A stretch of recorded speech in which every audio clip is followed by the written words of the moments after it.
नमस्कार किसान भाइयों, एमडी किसान पॉइंट यूट्यूब चैनल में आपका स्वागत है। किसान भाइयों, धान चावल निर्यात व अन्य खाद्य सामग्री निर्यात को लेकर कृषि मंत्री ने 10 देशों के प्रतिनिधिमंडल से की बातचीत। क्या आने वाले दिनों में धान के भाव में बनेगी तेजी? किसान भाइयों, हाल फिलहाल की बात करें तो पिछले दिनों बासमती चावल का अच्छा खासा निर्यात जारी था, लेकिन इन दिनों बासमती धान के भाव में दबाव बना है। किसान भाइयों के मन में सवाल है कि आखिरकार धान के भाव में गिरावट किस वजह से हुई है। तो किसान भाइयों, आपको बता दें कि ईरान में जारी अशांति का नकारात्मक असर भारतीय बासमती चावल बाजार पर पड़ा है। पिछले हफ्ते से घरेलू बाजार में बासमती चावल की कीमतों में 5 से 7 रुपए प्रति किलो तक की गिरावट आई है। ईरान को निर्यात प्रभावित होने से भुगतान में देरी और जोखिम बढ़ने से निर्यातकों की चिंता बढ़ी है और निर्यात कुछ हद तक प्रभावित हुआ है। ईरान में जारी अस्थिरता और वहां बढ़ते आंतरिक तनाव का असर अब भारत के बासमती चावल के कारोबार पर साफ देखने को मिला है। इंडियन राइस एक्सपोर्ट फेडरेशन यानी IREF के अनुसार पिछले एक हफ्ते में घरेलू बाजार में बासमती की कीमतों में तेजी से गिरावट दर्ज की गई है। ईरान में नागरिक अशांति के कारण व्यापारी बाधित हुआ है, भुगतान में देरी हो रही है, जिससे भारतीय निर्यातकों के बीच जोखिम को लेकर चिंता बढ़ी है। अमेरिकी राष्ट्रपति डोनाल्ड ट्रंप द्वारा ईरान से व्यापार करने वाले देशों पर 25% अतिरिक्त टैरिफ लगाने की घोषणा से भी बाजार में चिंता बढ़ी है।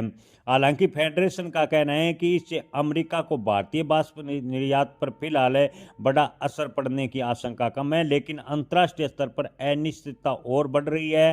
फेडरेशन ने बताया कि सरकार बासमती चावल गैर बासमती चावल निर्यात करने को पूरा प्रयास कर रही है। इसको लेकर कृषि मंत्री जी ने बैठक भी की है, लेकिन अंतर्राष्ट्रीय माहौल में अशांति की वजह से इन दिनों बासमती गैर बासमती चावल का निर्यात काफ़ी हद तक प्रभावित हुआ है और बासमती के भाव की बात करें तो 5 से 7 रुपए तक गिरे हैं। 11-21 बासमती की कीमत की बात करें तो 80 रुपए प्रति किलो और 11-21 छैला 75 रुपए प्रति किलो के स्तर पर आ गए हैं। यानी वहीं 1509, 17, 18 और 1401 जैसी किस्मों के भाव की बात करें तो 5 से 7 रुपए प्रति किलो तक की गिरावट इन किस्मों में देखने को मिली है। मौजूदा अनिश्चितता को देखते हुए आने वाले हफ्तों में भाव पर यानी धान के भाव पर हल्का दबाव और भी देखने को मिल सकता है।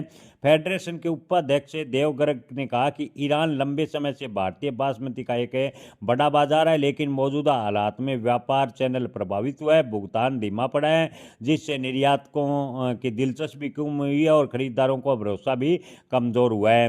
किसान भाइयों, आपको बता दें कि नवंबर तक भारत ने ईरान को 4.68 अरब डॉलर मूल्य का बासमती चावल निर्यात किया था, जिसकी मात्रा करीब 5.98 लाख टन चावल की रही थी।